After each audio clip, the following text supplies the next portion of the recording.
कहिए कैसे हैं आप। How to treat a new daughter in law. नई बहू के साथ कैसे ट्रीट करें, कैसे बर्ताव करें, उसका ख्याल कैसे रखें। नई बहू का ख्याल, आम तौर पर ये सुन के ना हमारे माइंड में ज़्यादातर क्या आता है कि नई बहू का ख्याल कैसे रखें, बल्कि हम ये सोचते हैं कि नई बहू को किन बातों का ख्याल रखना चाहिए। नई बहू को मतलब किस तरह से रहना चाहिए ससुराल में, किस तरह से रहना चाहिए, क्या क्या करना चाहिए, क्या क्या नहीं करना चाहिए। हमारे माइंड में ये चीज़ें आती हैं। पर ये चीज़ ठीक है भाई, उसको पता होना चाहिए। जो नई बहू है उसको ये सब चीज़ें पता होनी चाहिए, पर उसी के साथ साथ जिस घर में वो जा रही है, जिस ससुराल में वो जा रही है, उनको भी तो कुछ बातों का पता होना चाहिए कि नहीं। इस चीज़ पर हमारा ज़्यादा ध्यान नहीं जाता, जबकि एक बैलेंस मेंटेन करके रखना चाहिए। भाई बहू तो हर एक चीज़ सोच समझ के, उसको जानकारी है ऐसे जा रही है, पर ससुराल वालों को नहीं होगी, फिर कैसे बात बनेगी। मतलब बैलेंस मेंटेन जब तक नहीं होगा तब तक बात कैसे बनेगी। इसलिए बहुत ज़्यादा ज़रूरी है ससुराल वालों का भी जानना कि वो किन बातों का ख्याल रखें, कि वो अपनी जो नई बहू है उसके साथ कैसे ट्रीट करें। ये चीज़ भी बहुत ज़रूरी है। वो इसलिए कि रिश्ता गहरा होगा, फिर संबंध मजबूत होगा तो रिश्ता गहरा होगा, प्यार बढ़ेगा, वो इसलिए। तो आज मैं इसी बारे में बता रही हूँ कि कैसे ट्रीट करें अपनी नई बहू को। भाई क्या करना चाहिए और क्या नहीं करना चाहिए, दोनों बातें बता रही हूँ। तो सबसे पहले मैं शुरुआत करती हूँ कि क्या करना चाहिए। सबसे पहली बात तो ससुराल वालों को क्या करनी है कि खुले दिल से स्वागत करना है, बाहें फैला के स्वागत करना है, और दिल से, ऐसे ऊपरी दिखावा नहीं, दिल से। देखिए चाहे लव मैरिज हो चाहे अरेंज मैरिज। अब अरेंज मैरिज में क्या होता है कि सब कुछ अरेंज है, सब कुछ फिक्स किया हुआ है, फिर भी कई बार कोई छोटी मोटी नाराज़गी हो गई, कहा सुनी हो गई। अरेंज मैरिज में भी बहुत बार हो जाता है। हमारे यहाँ पे तो मतलब बहुत चीज़ें आम हैं, कोई ना कोई मन में खटास आई जाती है, तो भी उसको इग्नोर करके कि ऐसी बात हुई थी, कुछ नहीं, बस इग्नोर करो। या फिर लव मैरिज की है, बेटे ने लव मैरिज की है, भाई हमारी मर्जी से नहीं की, तो भी चलो कोई बात नहीं। अब जो स्वागत कर रहे हैं, अब जो बहू आई है, उसका खुले दिल से एकदम उसको खुशनुमा माहौल देना है घर का। मतलब खूब सबने खुश रहना है, परिवार के हर सदस्य ने खुश रहना है और खुशनुमा माहौल देना है। देखिए जिस घर में बहू बेटियों के खिलखिलाने की आवाज़ें आती है ना, जिस घर में बहू और बेटियों के खिलखिलाने की आवाज़ें आती हैं, उस घर में वास्तु दोष कभी नहीं लगता, कभी भी नहीं लगता।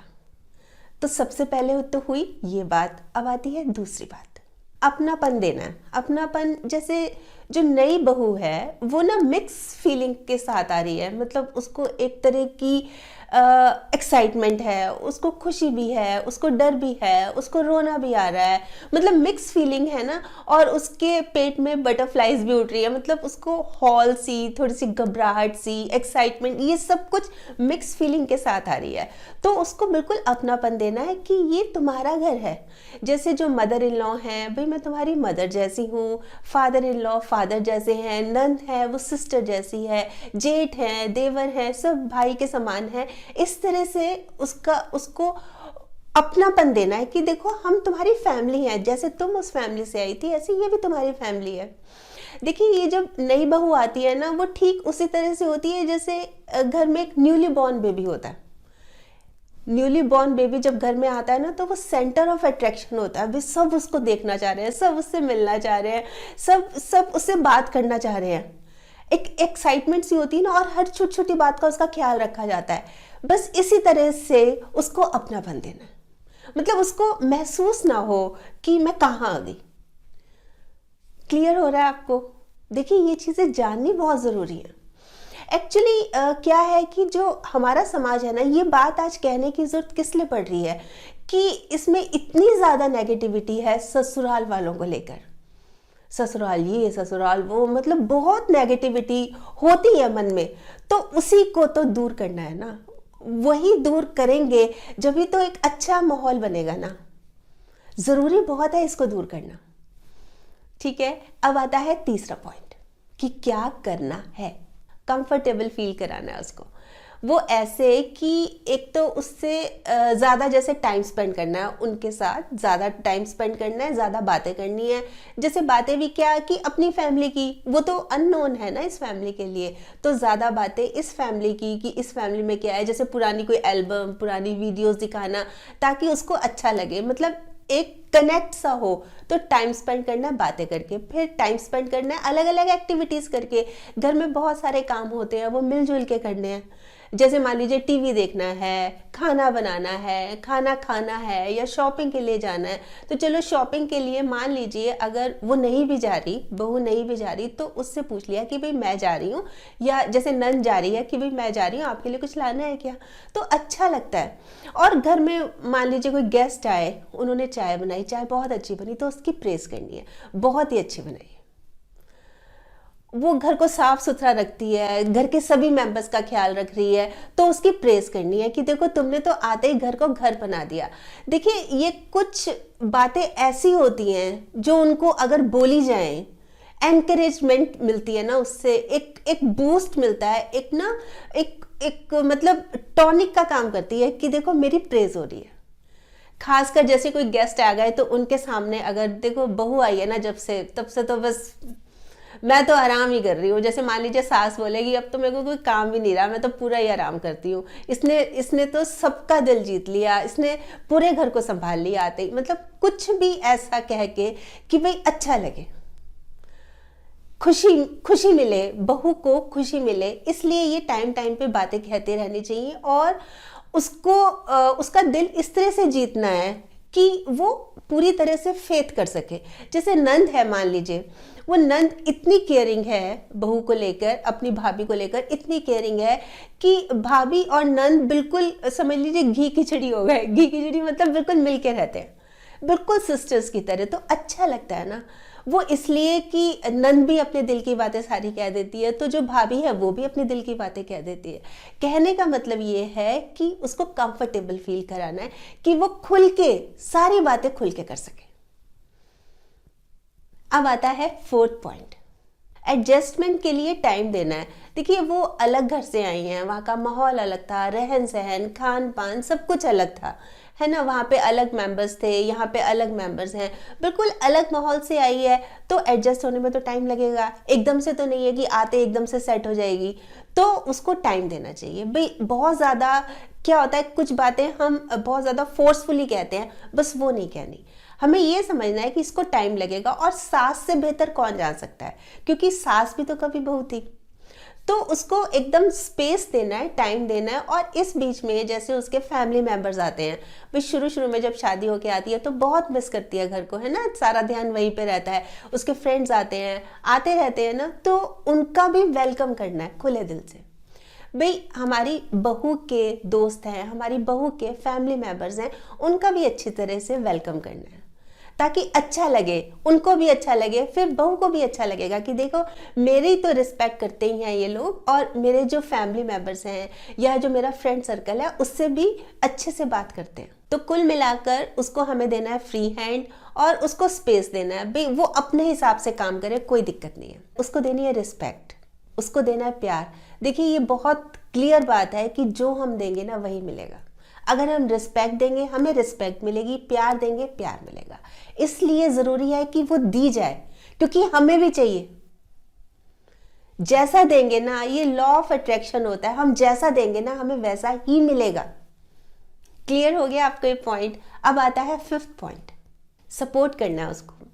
उसके भी तो कुछ सपने होंगे ना, वो जो बनना चाह रही है, वो जो करना चाह रही है, उसको करने दें। जैसे शादी के समय बात हुई थी कि भाई पढ़ाई कंटिन्यू करना चाह रही है, शादी के बाद कई बार होता है कि नहीं नहीं रहने दो, कहाँ होगा, पॉसिबल नहीं होगा, घर में काम बहुत होता है।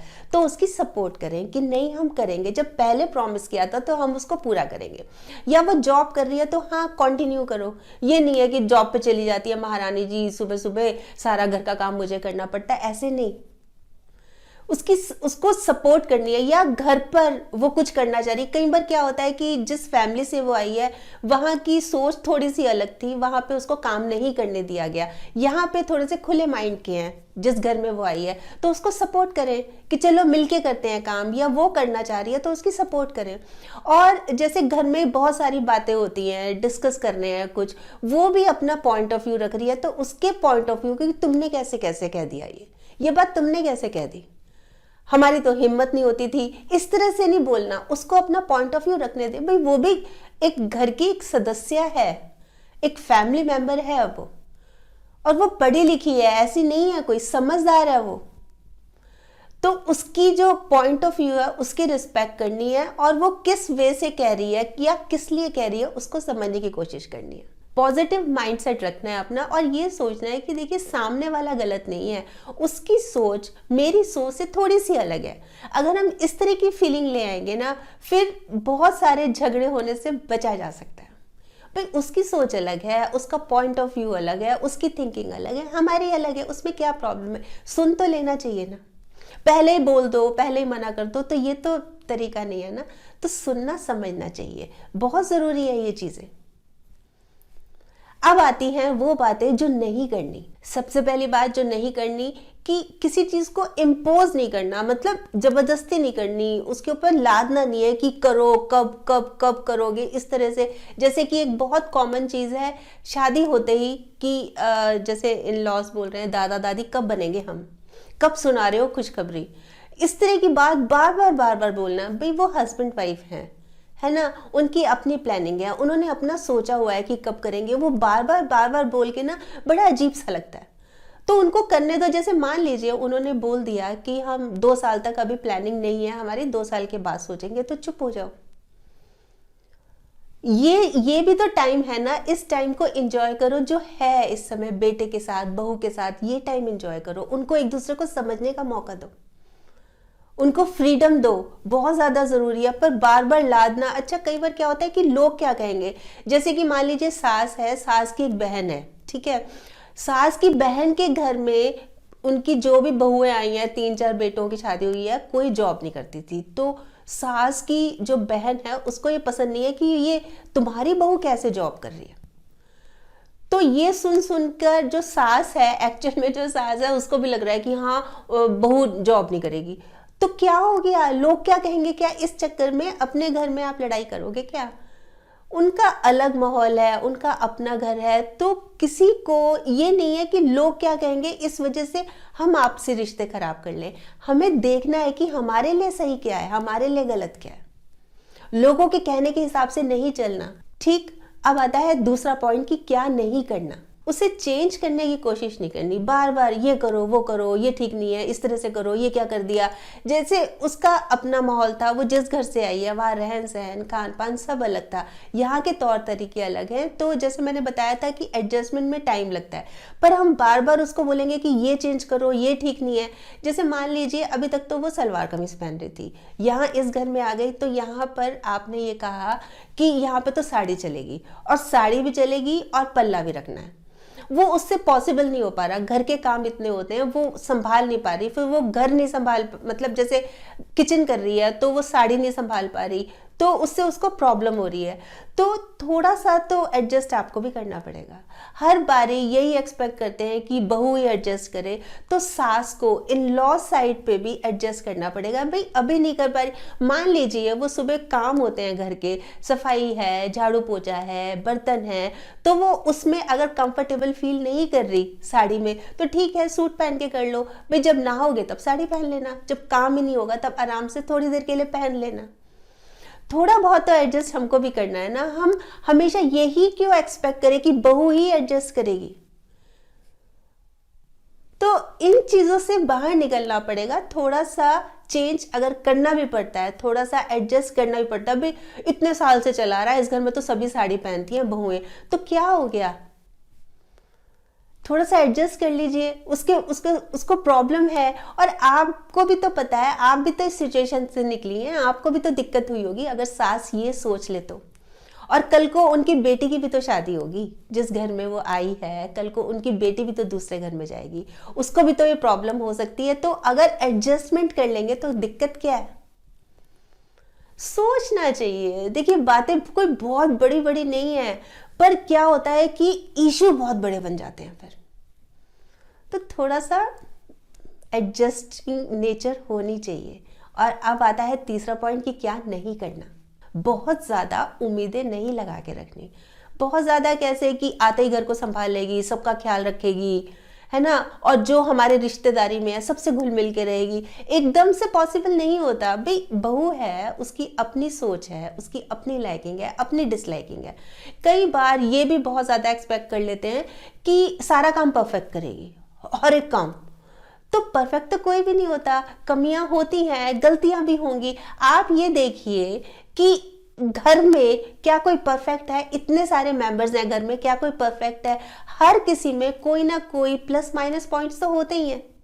इवन जो बेटे के साथ जिसकी शादी हुई है उसमें भी तो होंगे, तो उसको भी तो स्वीकार करते हैं हम, तो इसको भी कर ले। क्या हो गया? प्रॉब्लम क्या है? फर्स्ट पॉइंट ये था, खुले दिल से स्वीकार करना है। तो परफेक्शन की जहां तक बात है, मत सोचिए कि परफेक्ट ही होगी ये, कोई ना कोई होता है, ठीक है, कोई बात नहीं, गलतियां भी होती हैं, मैं कौन सा परफेक्ट हूं, मतलब सब एक दूसरे के बारे में ये सोचे। तो बेस्ट क्या है? उम्मीद ही नहीं रखनी, एक्सपेक्ट ही नहीं करना। खुश रहने का मूल मंत्र है ना उपेक्षा ना अपेक्षा, बेस्ट है। अब आता है फोर्थ पॉइंट कि क्या नहीं करना। बात बात पर जैसे जज कर कर उसको क्रिटिसाइज करते हैं कि तुमने ये कर दिया, ये ऐसे वो ऐसे, क्रिटिसाइज नहीं करना। और पीठ पीछे बुराई तो बिल्कुल ही नहीं करनी, वो तो सबसे ही बुरी बात है, सबसे ही गलत बात है। भाई कोई रिश्तेदार मिलने आई तो उससे पीठ पीछे बहू की बुराई कर रहे हैं, या फिर फैमिली मेंबर्स आपस में बैठे हुए हैं, जैसे सास ससुर नंद और देवर बैठे हुए हैं, जैसे ही बहू आई ट्रे लेकर चाय लेकर आई, सब चुप हो गए, अभी तक बात कर रहे थे। तो बहू को एकदम से शक होगा ना, ऐसी क्या बात हो गई भाई, अभी तक तो बातें कर रहे थे, अब एकदम से चुप क्यों हो गए, जरूर मेरे बारे में बात कर रहे होंगे। तो ये चीज नहीं होनी चाहिए, पीठ पीछे नहीं। आपको कुछ प्रॉब्लम है ना, कुछ बहू की बात अच्छी नहीं लगी तो बहू से ही कहो। भाई सुधरना बहू को है क्या किसी और को सुधरना है? अब बहू से क्लियर कीजिए ना। देखिए जितनी बात करेंगे ना, बात करेंगे तभी बात बनेगी, नहीं तो बातें बनती हैं, बातें। तो खुल के बात, जहां पर थोड़ा सा देखिए होते ही है डिफरेंसेस, क्या ये थोड़ी ना है कि डिफरेंसेस होंगे ही नहीं, थोड़े बहुत है। भाई वो नई सोच की लड़की है, जो सास है वो पुराने टाइम से है, मतलब उसकी सोच अलग है। अच्छा जो नंद है उसकी सोच लगभग लगभग भाभी जैसी है ना। होता ही है ना, घर के सभी मेंबर्स हैं, सबकी अपनी अपनी पॉइंट ऑफ व्यू है, अपनी अपनी थिंकिंग है, सबकी होती है, अपने अपने हिसाब से चलते हैं। पर जरूरी क्या है कि मिलके रहना। और जहां पर बुराई कर दी, जहां पर चुगलियां, क्योंकि ये उनका फेवरेट सब्जेक्ट होता है चुगलियां करना, बुराइयां, ये चीज नहीं करनी। कई बार क्या होता है कि बहू को लेके बैठे हैं, पड़ोसन की बुराई शुरू कर दी, मतलब करनी नहीं है, फिर उससे ना मतलब इंप्रेशन अच्छा नहीं पड़ता। क्या है, जैसे बहू भी सोचेगी मेरी सास की तो आदत है या मेरी तो नंद की आदत है, इधर उधर की बहुत बुराइयां करती हैं, बहुत नेगेटिव सोच है या नेगेटिव सोच होती है, तो खुद को भी तो चेंज कीजिए ना थोड़ा सा, और अच्छा ही लगेगा।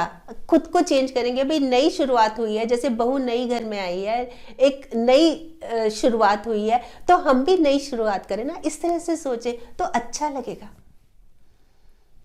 जहां भी कहीं सुधरने का, अच्छा बनने का, अच्छा दिखने का मौका मिले, उसको चूकना नहीं चाहिए। अब आता है फिफ्थ पॉइंट कि क्या नहीं करना। कंपैरिजन बहुत करते हैं, बहुत ज़्यादा कंपैरिजन की तो आदत ही होती है कि जैसे मान लीजिए एक सास ही है, वो ही कंपैरिजन कर रही है अपने से बहू का। भाई जब मैं शादी होके आई थी, मैं तो बिल्कुल ही मुंह से आवाज़ नहीं निकलती थी, डरी सहमी सी रहती थी, मेरी सास ने जो बोल दिया बस वो करना ही करना होता था। सुबह तो 6 बजे तक मैं सारा घर की झाड़ू पोछा ही कर लेती थी। ठीक है, अच्छी बात है, बहुत अच्छी बात है, आप ये कर लेती थी। पर आज समय बदल गया, आज बहू नहीं उठ रही, सुबह 6 बजे वो उठती नहीं है सो के, तो कुछ जरूरत थोड़ी ना ज्यादा सोचने की। भाई वो टाइम अलग था, ये टाइम अलग है। कंपैरिजन नहीं करना। या फिर जैसे घर में 2 बहुएं हैं, जो पहली वाली बहू है वो ऐसी, या उसके घर से तो बहुत उपहार आते हैं, या उसकी शादी में तो इतना खर्चा हुआ था, उन लोगों ने बहुत खर्चा किया था, बहुत पैसा लगा था, क्या जरूरत है पापा सुनाने की। ठीक है, उसके घर उसकी शादी में अगर अच्छा खर्चा हुआ था तो बहुत अच्छी बात है, इसमें क्या है। मतलब कुल मिला के कहने का मतलब ये कि कंपैरिजन नहीं करना, बुरा लगता है, अच्छा नहीं लगता। मतलब ये बात अगर हम खुद अपने ऊपर लेके जाएं कि कोई हमारे लिए कोई इस तरह से बोले तो अच्छा लगेगा क्या? नहीं अच्छा लगेगा तो मत कीजिए ना भाई। अब वो आपकी बहू है, अब उसका बस स्वागत करना है दिल खोल के और खूब प्यार देना है। ये जो नेगेटिविटी है ना हमारे समाज में ही समझ लीजिए है ये, मतलब ससुराल वाले अच्छा कैसे, अच्छा सास कैसी है, अच्छा ननद कैसी है, अच्छा ससुर कैसा है, मतलब ये जो नेगेटिव फीलिंग लेके जाते हैं ना हम, ये चीज़ को हमने बदलना है। और ये चीज़ तभी बदली जाएगी जब हम ये सोचेंगे कि हमने प्यार देना है उसको, उससे अच्छे से ट्रीट करना है, उसका ख्याल रखना है, अच्छे से बिहेव करना है उसके साथ, ताकि जो बहुत सारी मिक्स फीलिंग्स लेके आई है ना वो चीज़ खत्म हो जाए और एक एग्जाम्पल भी बने।